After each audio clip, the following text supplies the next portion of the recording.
Jack Black, 57. The only 4 kettlebell moves he used to build functional strength. On his 50th birthday, Jack Black walked into a gym expecting another celebrity workout, but what happened next completely changed the way he looked at fitness. No machines, no fancy supplements, just one kettlebell, and a trainer who claimed he could achieve more in 10 minutes than most people do in nearly an hour. At first, it sounded impossible. Then Jack's legs started shaking, his breathing collapsed, and the real transformation began. What made this session so fascinating wasn't the intensity, it was the method behind it. Mark Wildman wasn't trying to build a movie star physique overnight. He was rebuilding movement itself, teaching Jack how to generate power, stability, endurance, and strength using only 4 deceptively simple exercises. And the deeper the workout went, the more it became clear this wasn't just about fitness anymore. It was about fixing the body from the ground up. The first exercise looked almost too simple to matter. No complicated setup, no giant machine, no dramatic Hollywood montage. Just a kettlebell sitting on the floor between Jack's feet. But according to Mark, this single movement could expose weaknesses most people don't even realize they have. The kettlebell swing. At first glance, it looks easy. Pick the weight up, swing it forward, repeat. That's it. But the reality is completely different.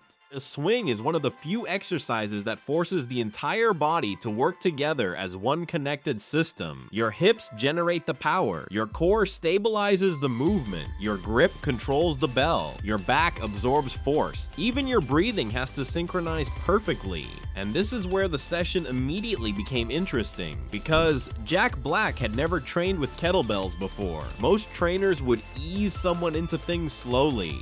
Warm-up routines, stretching, mobility drills. But Mark wanted to see something more important first.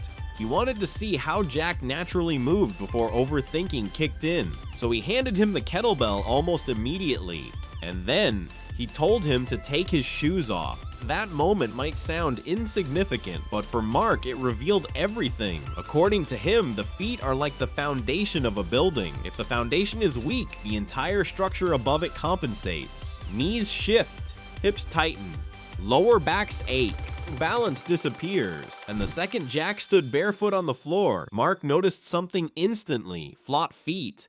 Most people would ignore that detail entirely, but not Mark. Calmly and matter-of-factly, he told Jack they were going to fix it. That's when you realize this wasn't just a workout session, it was an assessment. Every movement was giving Mark information about how Jack's body functioned. Then the swings began.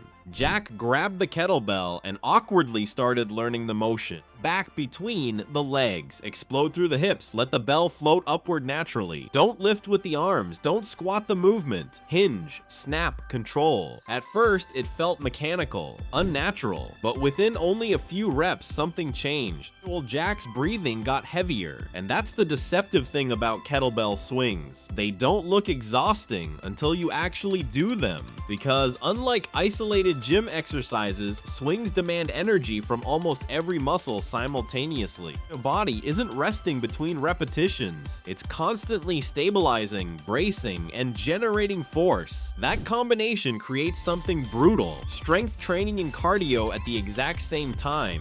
Most workouts separate those worlds completely. Lift weights first, then maybe you do cardio afterward, but swings blur the line between the two. Your heart rate spikes while your muscles work explosively, creating a level of fatigue that catches beginners completely off guard, including Jack. Within minutes, he was breathing hard, but Mark wasn't focused on how tired he looked. He was watching something else entirely: his breathing pattern. Because according to Mark, breathing during exercise isn't just about getting oxygen. It's about protecting the spine. Every properly timed breath creates pressure inside the torso, stabilizing the body under force. Lose that rhythm and everything becomes weaker. At one point, Jack unconsciously switched his breathing pattern mid-set.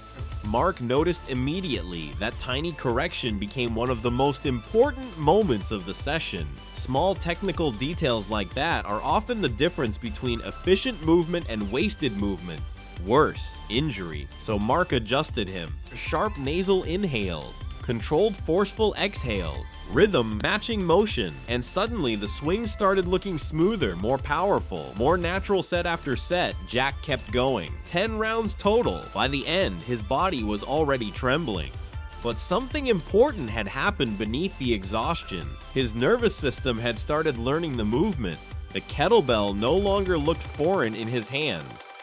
That foundation mattered because Mark was about to introduce something far more difficult. The kettlebell snatch. This is where the workout stopped looking simple and started looking intimidating. Unlike the swing, the snatch is explosive, technical, and incredibly unforgiving if your timing is wrong. The kettlebell moves in one continuous path from below the hips all the way overhead using only one arm. And somehow, it has to happen smoothly, no crashing onto the wrist, no loss of balance, no wasted movement. For beginners, movement often looks impossible at first. But Mark wasn't teaching it for style points. He had a completely different goal in mind. Jack's abs, not six-pack abs for appearance, functional core strength. The way Mark explained it completely changed how people think about abdominal training. Most people train abs directly. Crunches, sit-ups, planks, endless repetitions trying to force visible definition. But Mark believed the strongest cores are built differently, indirectly, involuntarily. The kettlebell snatch forces the body to stabilize automatically. The moment the weight swings overhead, your torso has no choice but to engage powerfully to keep the spine aligned. Your abs contract without conscious effort because your body understands that stability is survival. That's what fascinated Mark. Real-world strength. The kind your body creates instinctively, and suddenly the workout became much deeper than lifting a weight. It became neurological training, teaching the body how to react under force automatically rather than through isolated muscle exercises. Jack listened carefully as Mark broke the movement down. Up, down, up. Simple words for a movement that required incredible coordination. Swing the bell backward, drive through the hips explosively, guide it upward, punch the hand through at the top, lock it overhead, then repeat. At first, Jack looked unsure. His timing was slightly off. The kettlebell rotated awkwardly a few times. And then came the question almost every beginner secretly thinks, what if this thing smashes into my face? Jack jokingly asked if people ever knock out their teeth doing kettlebell snatches. Mark laughed. Apparently, he'd never seen it happen, but the concern was real because the movement feels chaotic until it finally clicks. And when it does click, something incredible happens. Efficiency replaces effort. The kettlebell suddenly feels lighter. The movement becomes fluid instead of forced. Momentum starts doing part of the work for you. And once Jack began understanding the rhythm, Mark revealed something terrifying. If you perform kettlebell snatches continuously without setting the weight down, it becomes one of the hardest conditioning workouts imaginable. 5 uninterrupted minutes, that was Mark's example. To most people, 5 minutes sounds short, but under constant explosive movement with a kettlebell overhead, 5 minutes can feel endless. Grip strength fades, lungs burn, shoulders fatigue, heart rate skyrockets, and yet that suffering creates a unique kind of athleticism. Not just muscular strength, but endurance under tension. That combination is rare, and this is where the workout quietly exposed one of the biggest flaws in modern fitness culture. Most gym routines isolate the body into separate pieces. Chest day, arm day, leg day. But human movement doesn't work like that in real life. Real movement is connected. Your body functions as one integrated system. That's exactly why Mark chose these exercises, every swing, every snatch, every repetition. They weren't just training muscles, they were training movement itself. And the deeper Jack got into the session, the clearer it became that this wasn't about celebrity fitness anymore. It was about rebuilding the body the way humans were actually designed to move. And the next exercise would push that idea even further. The next movement looked almost old-fashioned. No cables, no complicated machines, no flashy gym technology. Just a kettlebell, moving from the ground to overhead in one smooth sequence, the clean and press. But according to both strength coaches and old school bodybuilding legends, a single exercise may be one of the most complete full body movements ever created. And that's exactly why Mark introduced it next. The movement begins with the clean. You swing the kettlebell upward from below the hips and guide it into what's called the rack position. Then comes the second phase, the press. From that stable position, you drive the kettlebell overhead until the arm locks out completely. Simple in theory, brutal in practice because every stage demands something different from the body. The hips generate momentum, the core stabilizes the spine. The shoulders control the overhead load, the grip fights to keep the bell secure, and the legs constantly adjust balance underneath everything. Nothing gets to relax. That's what makes the clean and press so effective. It exposes weak links immediately. If one part of the chain fails, the entire movement falls apart. Mark referenced something fascinating during this section of the workout. He brought up Arnold Schwarzenegger and his famous bodybuilding guide, where Arnold described the clean and press as one of the fastest ways to build a truly Herculean physique. And honestly, it makes sense. Most traditional gym workouts isolate muscles. One machine for the chest, another for shoulders, another for legs. But the clean and press forces all of those systems to cooperate simultaneously. It trains the body the way real physical tasks work in everyday life. You don't use isolated muscles to carry heavy groceries, move furniture, or catch yourself during a fall. You use everything together. That's functional strength, and this is where the session became surprisingly revealing about Jack himself, because despite being a complete beginner with kettlebells, he wasn't falling apart under the movements.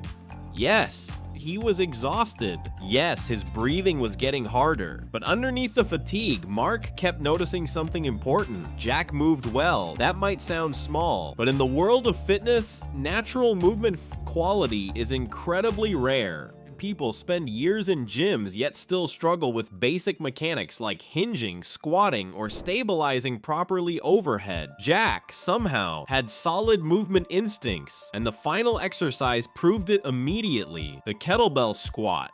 Out of all 4 exercises, this was the one where Jack suddenly looked comfortable, almost natural. The movement itself is straightforward. Hold the kettlebell near the chest or at the sides. Lower your body by bending the knees and hips. Then stand back up. But despite how simple it sounds, squatting correctly is something a huge percentage of adults can't actually do. Modern lifestyles destroy hip mobility. Horrors of sitting tighten the hips, weaken stabilizing muscles, and restrict range of motion. Over time, many people lose the ability to squat deeply without their heels lifting, knees collapsing, or lower backs rounding dangerously. But when Jack squatted, Mark noticed something immediately. His hips moved exceptionally well, the depth looked clean. The movement looked stable, and most importantly, it looked effortless. Mark pointed out that Jack's lower center of gravity likely contributed to his stability. Years of carrying extra body weight had unintentionally developed certain movement adaptations. While many people would assume larger body size automatically means poor athleticism, that isn't always true. Sometimes the body adapts in surprising ways, and in Jack's case, it gave him an unexpected advantage. Mark even told him directly that squats would probably become his strong suit because most people spend years trying to develop the hip mobility Jack already naturally possessed. That's what made this moment so satisfying to watch. For the first time in the workout, Jack wasn't just surviving the exercise, he was genuinely good at it. Rep after rep, the form stayed solid. Minimal correction needed, the movement flowed naturally, and yet, despite all of that progress, the workout had still completely wrecked him physically. By the end of the session, Jack's legs were shaking uncontrollably. His body looked drained. Every movement carried that exhausted heaviness that comes after intense training. Then came one of the most honest moments in the entire video. After the cameras caught him outside the gym, Jack admitted the truth. Inside, he had tried to stay calm and composed, but now, his legs felt like spaghetti. His body was trembling. He described himself as a sack of potatoes. And honestly, that moment is probably why so many people connected with this workout, because beneath the celebrity status, beneath the cameras, beneath the humor, Jack experienced the exact same thing every beginner experiences when starting fitness for the first time. Doubt, fatigue, shock, that overwhelming realization that even simple movements can expose how disconnected the body has become. But that's also where the real transformation starts. Not with perfection, not with six packs, not with dramatic movie montages, with discomfort, with learning, with showing up anyway. That's what made this session different from most celebrity fitness content online. It wasn't pretending transformation happens overnight. Mark never promised instant abs or impossible results. Instead, he focused on foundations, movement quality, coordination, breathing, stability, real-world strength. And that approach matters far more in the long run, because flashy workouts come and go, but movement patterns stay with you for life. What Jack learned that day wasn't just how to swing a kettlebell. He learned how his body actually functions, where his weaknesses were, where his strengths were, how power comes from the hips, not the arms, how breathing protects the spine, how mobility can become an advantage, and how functional strength feels completely different from simply lifting weights 4 exercises. That's all it took. Swings trained explosive hip power and conditioning. Snatches forced automatic core stabilization.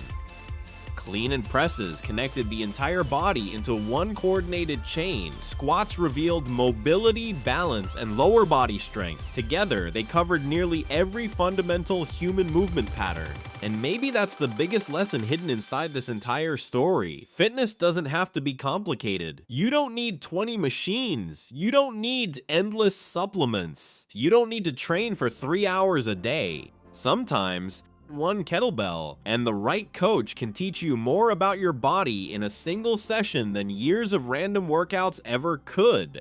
Jack Black walked into that gym on his 50th birthday expecting a workout. He walked out understanding movement itself. And honestly, that's a far more valuable transformation. If you enjoyed this breakdown, let us know which of these kettlebell exercises surprised you the most. And if there's another celebrity training session or fitness transformation you want us to analyze next, drop it in the comments below. Because sometimes the most fascinating stories aren't about becoming superhuman.